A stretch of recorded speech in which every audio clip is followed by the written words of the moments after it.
it's been a while, but I figured instead of making little 2-minute videos, every now and then when I update something in one of my programs, which I do very often, which would just be a lot of, sort of small videos that don't really do much, and I didn't want to keep making, sort of the same videos everyone else makes, just showing you the same old shit.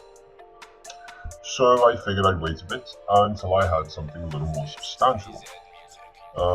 So I'm not sure if any of you remember my last video or program of EmperorRAS. Now, EmperorRAS has all of the same, EmperorRAS has all of the same features EmperorRAS had, plus more, and is especially a lot more stable, powerful, and offense driven. So here we are, a little dashboard as you can see. First thing, I'll take you through all the tabs on the left here. You'll see a lot of them are the same as EmperorRAS. We have the client dashboard, obviously, screen viewer where we can see screen thumbnails, on start commands. We have the Telegram builders, which if you remember EmperorRAS had as well, the Black Fox Telegram Rat, and the Red Fox Telegram Stealer.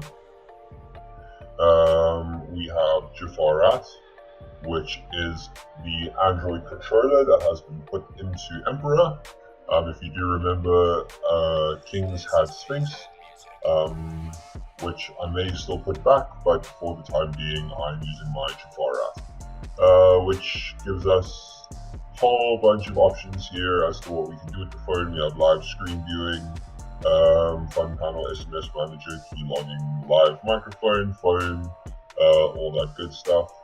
I'm not going to take you to the Android side right now because I have showcased EmperorRAS previously in one of my videos.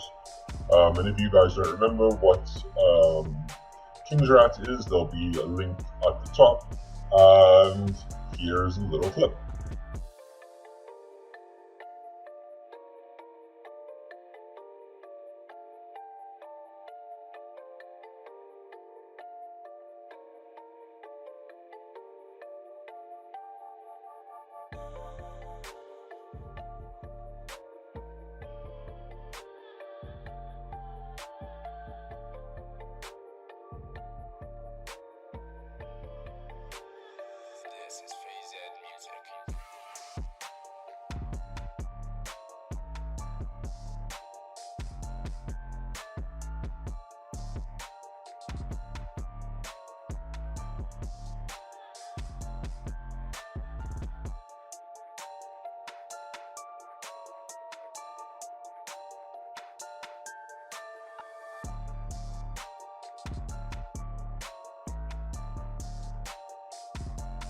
EmperorRAS fresh in your mind, so you guys have some sort of idea.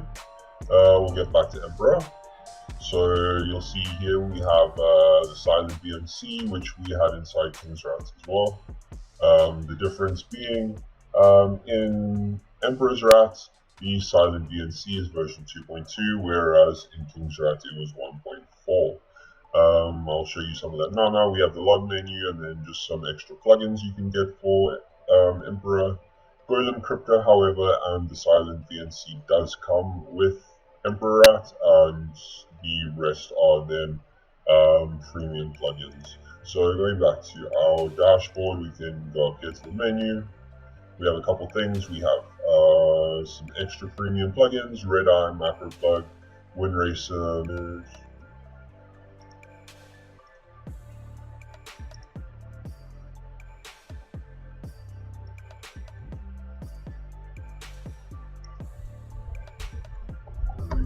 To Red Eye Demo, I'll select this.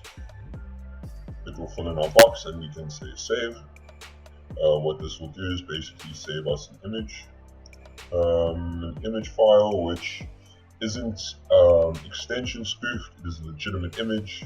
If we take a look at it, I'll hit properties, PNG file. You can check the details of it, proper pixels, properly formatted, and a proper file. If we try and open the image, it's just going to open as a blank window or a corrupted image. which is totally fine. That is what it's meant to do. And we will then build the downloader. We'll host this image somewhere, we'll build our downloader, and the downloader will silently download the image, reconvert it back to an exe at runtime, and there we go. I'll take this plugin, will be working. I'll show you is MacroPlug. MacroPlug is a malicious document builder for macros basically, so it can build 27 different types of documents or file extensions, should I say. HTAs, BBS, WSF, XLS, link files, Microsoft Project, PowerPoint, Word 97, Word, Excel 97, Excel, Visio, Access, anything you could pretty much desire. You can attempt to execute it as admin. You can spoof your file extension in Explorer to make it look like a JPEG. That is just extension spoofing, not to get mixed up with Red-Eye. Delivery, we have run command, drop file, drop PowerShell, script with command, embed in exe, drop path, download URL or command, depending on obviously the delivery type you take.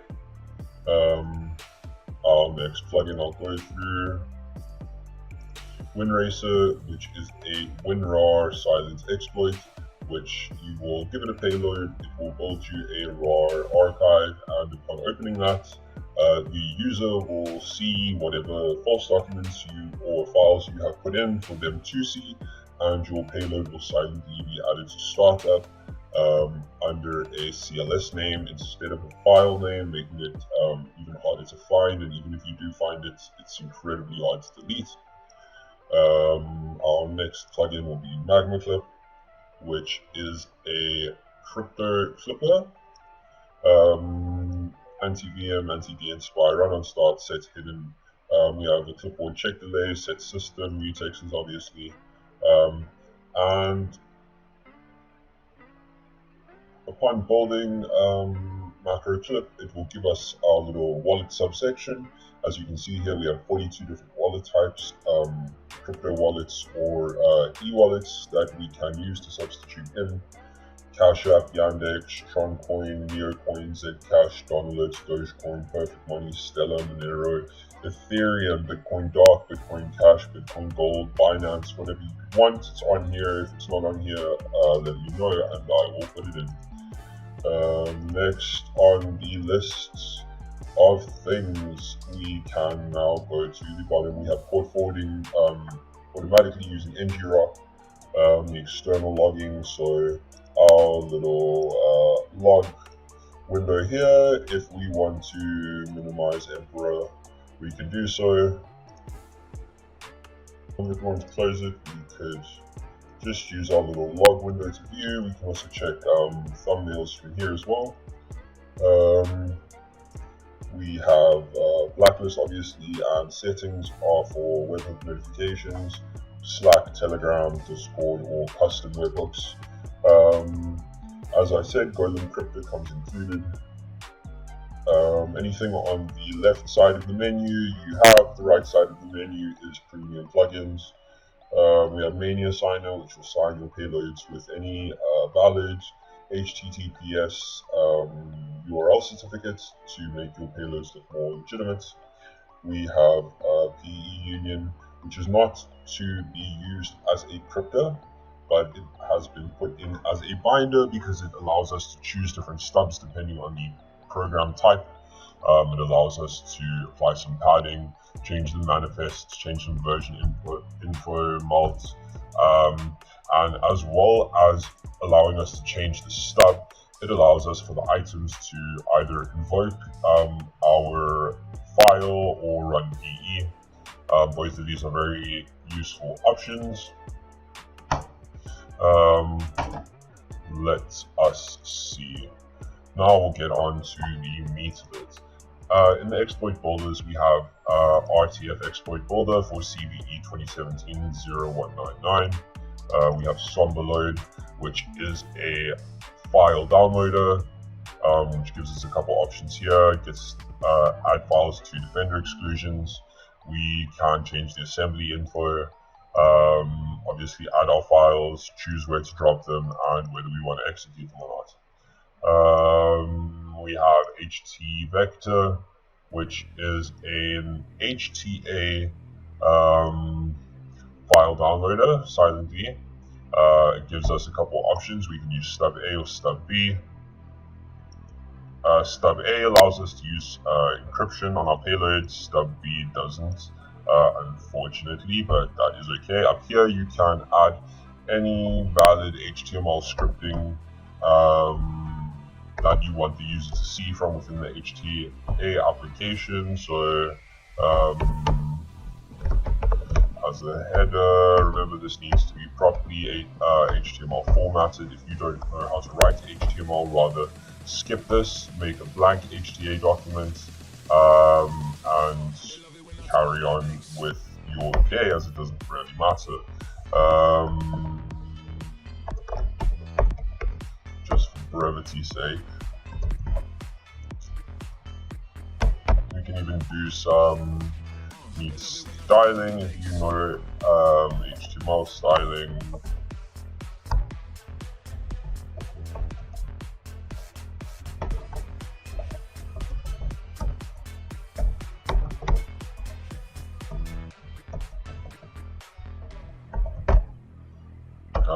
Yeah, so we are, let me just build this so long, even though we don't have a payload yet. That is okay. I know we will host it. We'll host it on a local Python server to client.exe.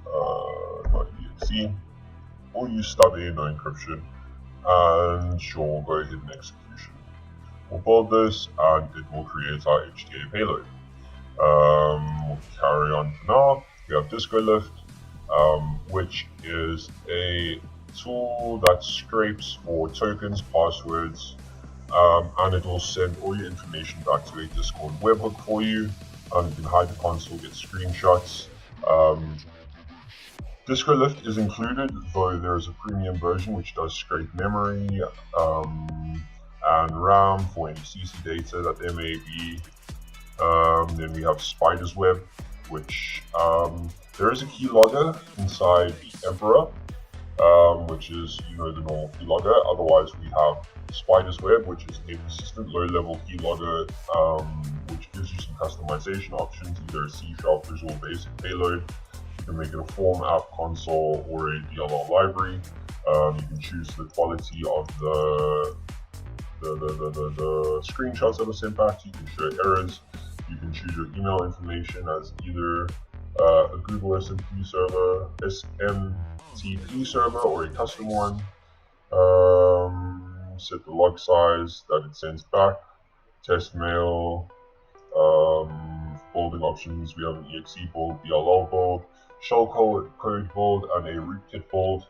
Only the exe and the shellcode currently are available. DLL and rootkit builds are coming. Then there will be a couple extra plugins, which is why we have this extra spot. Getting on into the meat of the things now, we have our payload builder. So we can set our IP, we can use pastebin, all the normal stuff that everyone does these days. We have BSOD on process kill, anti-VM, anti-debug, anti-virus total, which will block the target's computer from ever being able to reach virus total. We have run as admin, block task manager, installing obviously. Down here you can see we have 3 different build options: shellcode payload, exe payload, and DLL payload. Over here you can see these are disabled as they are build specific. If we select our DLL build, we can open this, but there are no, at this time, specific DLL build options. But seeing as we're here, we'll start with this. We will build our DLL payload. Let's save it here as client DLL.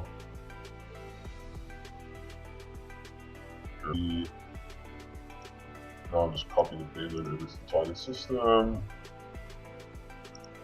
You can start up a command window here, and we will start our DLL payload. Run Emperor's DLL payloads will need to be invoked in this way, otherwise they won't be able to call the entry points in order to run.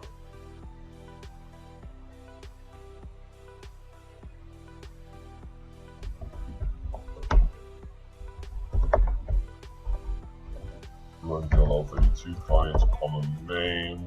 That will start, and we will get our payload connected back.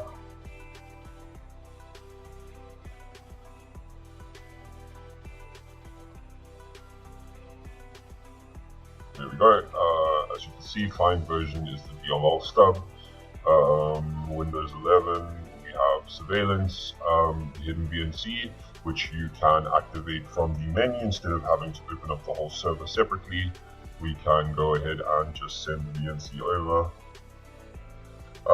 The separate SVNC window is if you want to keep your VNC server up constantly. You want to be building payloads for VNC servers that aren't local to Emperor. You can do so. We have full screen, Start Explorer. We can invoke run, power.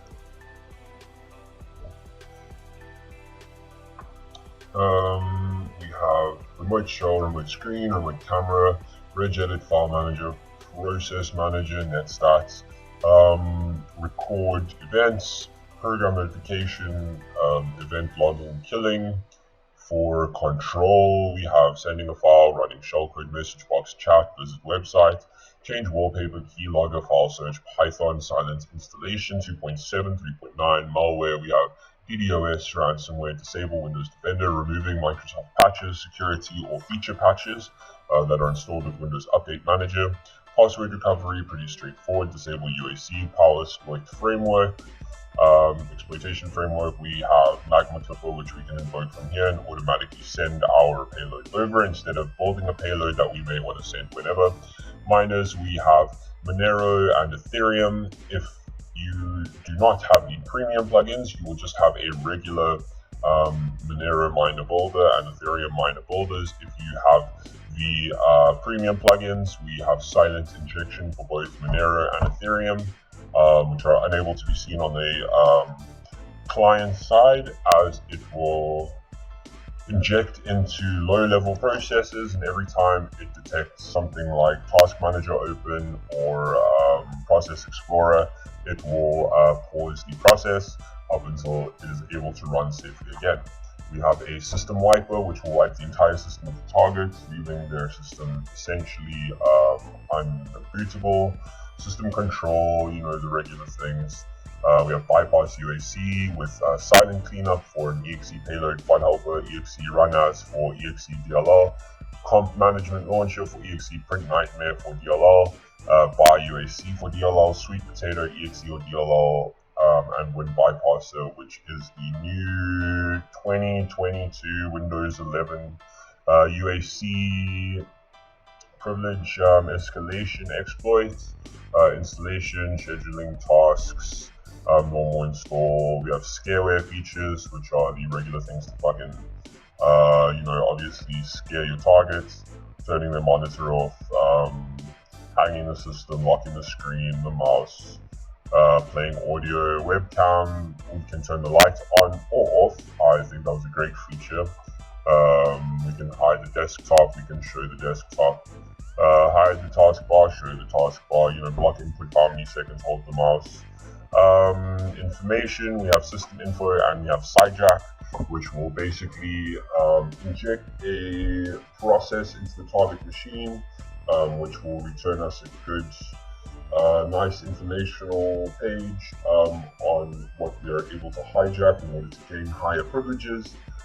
If you do not know anything about DLL hijacking, we suggest you do not play with that feature, as it's quite complicated and yeah, it can be a bit messy and very loud if you don't know what you're doing. Anyway, back to it. Let me show you some of the other payload builds. Let's go back to the payload builder. We'll go with exe, not to build, but to show you, we can spoof extensions to any number of these. And with the exe payload, we can install a rootkit, which you can't do with the DLL or the shellcode at this time. We can also build a shellcode payload, which gives us 3 different options. Well, 4 if you count the raw shellcode. We can build a bin file, as shellcode to use in whatever we want. Otherwise, just run the shellcode from our panel. We can build the shellcode and wrap it in gold loader, which encrypts the shellcode and wraps it in a go loader. Mock loader, which encrypts the shellcode and wraps it in a macro document, and Emperor loader, which encrypts the shellcode and wraps it within a C# loader. So we'll start with go loader, just because it's at the top. We'll hold off shellcode. That'll save for us. Great, now it's going to wrap our payload with gold loader. And check in our folder, and we'll have the G-find, which is the gold loaded shellcode, which we can just copy to our system or send through whatever means. And yeah, let's go ahead and execute this. And we have our second callback. Client version is the gold stub, because it is the gold wrapped stub. All of the payload stubs will give you a different version in order to differentiate between the payload that you have, in order to know what you should be using in terms of escalation exploits or environment variables. Let's go back, we'll build some more shellcode. Let's go with mock loader this time.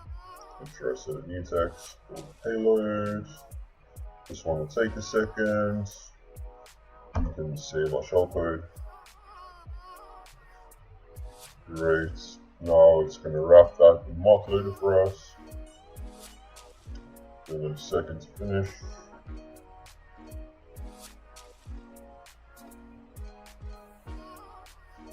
There we go. And we have malform.doc, which is over here. Now we can send that to our targets, provided they have Office, and the macro executes. I don't have Office set up on this sandbox, so I'm not going to go with and show you guys that one, but just to show you the goal. We can go ahead and do the last shellcode payload. The Emperor loader, focus as shellcode. We can save it to the directory. Shellcode bolts. Now it's going to. And then finally we will have the E-find, which is the Emperor loader wrapped shellcode. Which we can just go ahead, put on our, we can then execute the E-find. Give it a moment to load.